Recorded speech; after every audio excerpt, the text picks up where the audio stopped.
बिस्मिल्लाहिर्रहमानिर्रहीम, अस्सलाम वालेकुम। मैं हूं सैयद शहरियार अली नकवीर। आप लोग देख रहे हैं गुस्सा वाइज 2। दोस्तों, आप लोगों से रिक्वेस्ट है कि बहुत ज़्यादा इंपॉर्टेंट वीडियो है और बहुत ही ज़्यादा क्या कहते हैं कि फिक्र अंगेज टाइप की वीडियो है ये, क्योंकि एक मामला जैसे चल रहे हैं पाकिस्तान के, बेसिकली जो आवाम परेशान है। क्योंकि देखें, पता है क्या, मुल्क के अंदर जब कानून की बालादस्ती नहीं होती, कानून के ऊपर इम्प्लीमेंटेशन वगैरह नहीं हो रहे होते, तो उसके बाद क्या होता है, आवाम पिसती है। और आप देख रहे हैं कि जिस तरह से महंगाई चल रही है, दहशत गर्दी है, एक मतलब समझ लें 2014-15 से जो मामलात पाकिस्तान के चल रहे हैं, वो और ज्यादा खतरनाक होते चले जा रहे हैं। 2007 का आप लोगों को याद है, बहुत खतरनाक दौर था जिसमें खुद कुछ धमाके बेइंतहा हुए। मतलब परवेज मुशर्रफ के इक़्तिदार से हटने के बाद जो पाकिस्तान की वाट लगी है, रेड़ लग गई है, उसके बाद आप लोग अगर इस चीज को नोटिस करें कि पाकिस्तान की economy day by day down और डाउन होती चली जा रही है। और इस वक्त जो माहौल है उसमें सियासतदानों का बहुत बड़ा हाथ है, साथ ही साथ जो है हमारे कुछ क्या कहते हैं कि जो इस्टेब्लिशमेंट के ये या कौन होते हैं ये लोग, मुझे नहीं पता। तो उन लोगों ने बहुत ज्यादा इस पे मतलब अवाम के लिए कोई काम नहीं किया। ठीक है। जजेस को टारगेट किया जा रहा है। याद होगा आप लोगों को कि जस्टिस इफ्तिखार चौधरी एक ऐसा काला स्याह नाम है पाकिस्तान की तारीख का, कि जिसके वजह से कई लाशें गिरी। ठीक है। और बे इंतहा लोगों का कत्लेआम किया गया, बेतहाशा लोगों का कत्लेआम हुआ। सड़कों के ऊपर ऐसे लग रहा था जैसे पबजी चल रहा है। उस वक्त तो पबजी नहीं था, लेकिन अगर आपको देखना है सिविल वॉर क्या होती है, तो उस दिन हमने देखा था कि किस कदर खून खराबा हुआ। उसकी वजह जस्टिस इफ्तिखार चौधरी, उसकी ना अहली थी। उसने पाकिस्तान के अंदर कानून को जिस तरीके से मलियामेट किया, एक अपना अजीब किस्म का उसका रवैया था कि आज तक मेरी समझ में नहीं आया कि उसको मतलब उसमें बंदे में चीफ जस्टिस वाली क्या बात थी। बेटा जो है वो रातों रात जो है वो अरबों खरबों बन जाता है, लेकिन उनके ऊपर कोई एक्शन नहीं होता। आज भी वो आजाद घूम रहे हैं, ना किसी ने केस किया। अब आ जाते हैं जरा अल्ताफ हुसैन साहब के, क्योंकि थंबनेल में आप लोगों ने देखा है तो उनके हवाले से मैं बात करूंगा। मौजूदा दौर का जो मतलब जो सियासी तौर पे जिसको कहा जा रहा है कि स्याह तरीन नाम है, वो है काजी फायज ईसा। ठीक है, ये सियासतदान और अवाम कह रहे हैं, मेरी इसमें कोई राय नहीं है। और मैंने पहले भी जो भी बात की थी वो सारी की सारी मैंने दीगर प्लेटफॉर्म से जो तज्जिया लेके, जायजा लेके फिर मैंने आपको वो बात की है। ठीक है। जस्टिस काजी फायज ईसा इमरान खान की रिहाई के लिए जो है वो उसमें रुकावट बने रहे। अब हमारे मसला क्या है, देखें, मैं ना इमरान खान की साइड पर हूं, ना अल्ताफ हुसैन साहब की साइड पर हूं, ना किसी की साइड पर हूं। मैं एक बात कर रहा हूं कि हमारे यहाँ अदालतें सुप्रीम क्यों नहीं है, अदालतों के ऊपर सियासतदान क्यों हैं। ठीक है। मतलब मैंने सिर्फ पाकिस्तान नहीं, बल्कि अब आप देख लें अमेरिका के अंदर देख लीजिए, आईसीजे को देख लीजिए, जो नेतन्याहू की गिरफ्तारी के ऑर्डर जारी करते हैं, लेकिन नेतन्याहू उनको डिक्टेट करता है कि आप इनको उल्टा गिरफ्तार कर लें, और उनको थ्रेट्स मिल रही होती हैं। तो दुनिया भर के अंदर अदालत नाम की कोई चीज ही नहीं है। जो भी है वो सिर्फ और सिर्फ कठपुतलियां बैठी हुई हैं, और उसी तरीके से पाकिस्तान के अंदर हो रहा है। अब बताइए कि आवाम जो सवालात करती है, जो लीडरान सवाल करते हैं कि हमारे जो है वो जैसे अल्ताफ हुसैन साहब ने कहा कि उनके 1992 के अंदर बेइंतहा कारकुनान जो है आज तक गायब किए, उनको जो है वो उठा लिया गया। और 1994 में उन्होंने तकरीबन 6 मुख्तलिफ जो है वो मतलब 6 मंजिला एक पटिशन दायर की, जिसमें सबूत शवाहिद रख दिए कि भाई मजलूम है, बेकसूर है, उनको क्यों उठाया, इनकी बाजियाबी की जाए। तो आज तक उनके ऊपर वो शिकवा कर रहे हैं कि आज तक उनके ऊपर कोई सुनवाई तक नहीं हुई। 2024 तक उन्होंने 11 तारीख का नाम लिया है, लेकिन यहाँ पर जो है वो आपको पता है कि डेट आगे बढ़ चुकी है जब मैं ये वीडियो बना रहा हूँ। ठीक है।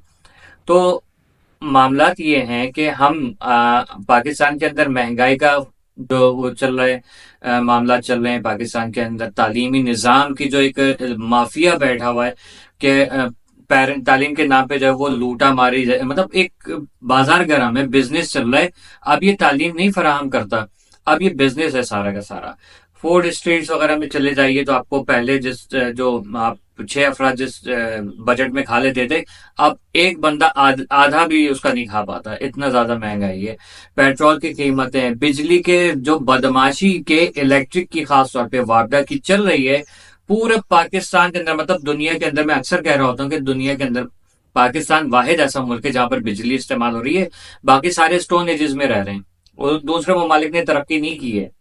अगर यही हुक्मरान, यही सारा सेटअप जो है वो चाइना या जापान में शिफ्ट कर दिया जाए, तो मेरे ख्याल में वहां पर जो है ना वो लोग पागल हो जाएंगे कि हम पाकिस्तानी किस तरीके से रह रहे हैं। दुनिया का घटिया तरीन निजाम जो है वो इस वक्त पाकिस्तान के अंदर राइज है, जिसके खिलाफ अल्ताफ हुसैन साहब ने आवाज उठाई है और वो कंडेम कर रहे हैं इस चीज को कि अदालतों के लिए आवाम को बाहर निकलना चाहिए। और उन्होंने सोल्यूशन बताया है कि जिस तरीके से जैसे वो किया करते थे उस तरीके से होगा, लेकिन उसके लिए अल्ताफ हुसैन साहब आपके जैसा लीडर चाहिए। एक बात बताऊं, to be very honest, Imran Khan बहुत फेमस है, सब कुछ है, मशहूर है, लेकिन वो जो एक आवाज होती थी ना, खामोश, वो वाली आवाज जो है ना वो किसी की नहीं है, ठीक है। तो ये आपको थोड़ा सा इस चीज को रियलाइज करना पड़ेगा कि आपकी जगह कोई नहीं ले सकता, ठीक है। ये लोग कहेंगे ये एमकेएम का बंदा है, या एमकेएम के वो कर रहा है, नहीं, मैं किसी का बंदा नहीं हूं। मैंने कराची के अंदर आंख खोली है और मुझे लगता है कराची में ही मेरी आंख बंद होगी, ठीक है। मैंने इस शहर को रोशनियों का शहर देखा था जब मेरी आंख खुली थी, और अब अंधेरों का शहर। चोरियां, डकैतियां, कत्ल, वारदात, बेटियां उठाई जा रही हैं। मुत्तहदा के दौर के अंदर कभी भी कराची के अंदर किसी की बहन बेटी के ऊपर कोई बुरी आंख से नहीं देख सकता था। पुलिस माफिया और दूसरे जो माफियाज बैठे हुए हैं, उसके अलावा ये बिजली, पथारें, ये आपको सब याद है किस तरीके से कराची एक डेवलप्ड वो सिटी था। और इस वक्त कराची के क्या हालात हैं आप लोगों के आंखों के सामने है। कराची बर्बाद हो गया है बिल्कुल। और उसकी वजूहत क्या है? निजाम। निजाम कोई भी किसी भी कौम का, क्योंकि हम पाकिस्तान हैं, मुसलमान हैं, मुसलमान होने के नाते हमारे यहाँ इस्लामिक निजाम है। हमारे यहाँ सिर्फ और सिर्फ इस्लाम उस वक्त आ जाता है जब तक मेरे साथ जुल्म नहीं होता।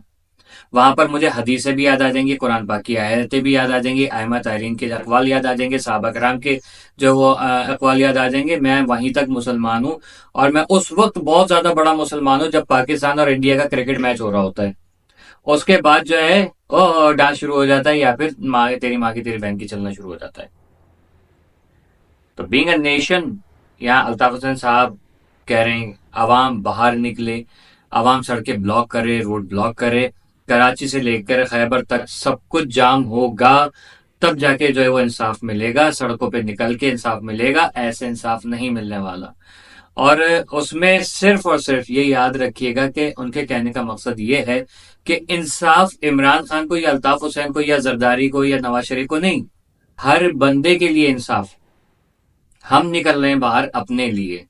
हमें इमरान खान को आजाद नहीं करना, हमें अल्ताफ हुसैन को वापस नहीं लेकर आना, हमें अपने आप को डेवलप करना है। जो उनकी तकरीर से मुझे लगा कि वो आम आदमी को जगा रहे हैं कि तुम अपने लिए तो कम से कम निकलो बाहर, ठीक है। तो वही चीज चल रही है कि इसको हम जरा अगर समझें, क्योंकि पता है कि काफी लोग जो है वो नेगेटिव बातें करेंगे कि अल्ताफ हुसैन जो है वो दहशत गर्दी फैला रहा है, अल्ताफ हुसैन जो है वो लोगों को उकसा रहा है फड्डे फसाद पे। तो वो तो बेचारे के वो बैड लक है कि वो हमेशा जब भी कोई बात करते हैं तो उसको नेगेटिव ही लिया जाता है, ठीक है। तो आई थिंक कि जितने भी पाकिस्तानी हैं सब इस चीज को थोड़ा सा समझें, ठीक है। मैं नहीं कह रहा कि आप सड़कें ब्लॉक करें, मैंने आपको सिर्फ जो है वो क्या कहते हैं कि जो अल्ताफ हुसैन साहब की वीडियो थी उसका मैंने आपके सामने तज्जिया रखा है कि वो क्या कहना चाह रहे हैं, ठीक है। और सेकंड चीज ये कि एक कौम बन जाए, तो फिर अब आप कहेंगे कि आपको अल्लामा इकबाल चाहिए, आपको जो है वो मोहम्मद अली जिन्ना चाहिए, आपको लियाकत अली खान चाहिए। तो एक बात याद रखिएगा, हम जो है ना एहसान फरामोश कौम है, जो आज तक लड़ रही है कि कायद आजम जो है वो मुसलमान था या काफिर था। जो आज तक लड़ रही है कि कायद आजम जो है वो गुज्जर था, कोई कहता है कि वो, मतलब एक कमीने इंसान ने कहा कि अल्ताफ हुसैन जो है वो कायद आजम मोहम्मद अली जिन्ना जो है वो गुज्जर थे। मतलब आप ये देख लीजिए मेंटेलिटी कि हम अगर अपना कोई नेशनल हीरो है, कोई हमारा मोहसिन है, तो उसकी जात पात, उसका मजहब जो है वो उसके पीछे पड़े रहते हैं कि ये मुसलमान था या नहीं था, ये पंजाबी था, ये सिंधी था, महाजिर था, क्या था, ये हिंदू था। मतलब इस तरीके से हम लोग इसीलिए अल्लाह का लाख लाख शुक्र अदा करता हूँ कि पाकिस्तान में कोई नबी नहीं उतरा, वरना वो जो है ना या तो उसको दहशतगर्द कह के मार दिया जाता, या फिर ये कहा जाता कि ये तो पंजाबी है, ये तो साडा गराई है, या तो ये पठान है इसलिए ये नबी है, इसके पैरवी करो। हम जात पात रंग और नस्ल से जब तक निकलेंगे नहीं तब तक हम आगे बढ़ेंगे नहीं। ठीक है। अब मेरे ख्याल में आपको समझ में आ जाएगा कि हमारी रिस्पॉन्सिबिलिटीज क्या हैं, उसको आगे लेके चलें, अपनी नस्लों के अंदर डालें। हमने नस्लों में नहीं डाला ना, हम लोग तो खुद ही लगे रहे अपनी अपनी हरकतों के अंदर। उसके बाद जब पड़ गई, हमने सोचा कभी भी हमारे ऊपर सवाल आएगा नहीं, आज देखिए सवाल आ गया है और हम लोग भुगत रहे हैं। पाकिस्तान एक नेशन बन के खड़ा होगा तो आगे तरक्की करेगा। एक दूसरे की टांगे खींचने का जो सिलसिला है इसको बंद कीजिए और तरक्की कीजिए। तरक्की जरूरी नहीं है कि आपके पास टेक्नोलॉजी है तो तरक्की कर रहे हैं। तरक्की मतलब ये कि आपके मुल्क में अमन और अमान रहे, तब भी ईरान की मिसाल आपके सामने। ठीक है। तो जरूरी नहीं है, आप सुकून से अमन से रह सकते हैं। बेइंतहा कंट्रीज ऐसी हैं जहां पर जो है वो लोग सुकून से रह रहे हैं। जंग हर चीज का हल नहीं है, लड़ाई झगड़ा फसाद वगैरह हर चीज का हल नहीं है। इस चीज को समझिए। जरा अल्ताफ हुसैन साहब की वो तकरीर को जाके सुनिएगा उनके ट्विटर पे और क्या कहते हैं इंस्टाग्राम पे, सॉरी टिकटॉक पे। तो आपको समझ में आ जाएगा कि मेरी बातें उनसे मैच करती हैं कि नहीं करती हैं। ठीक है।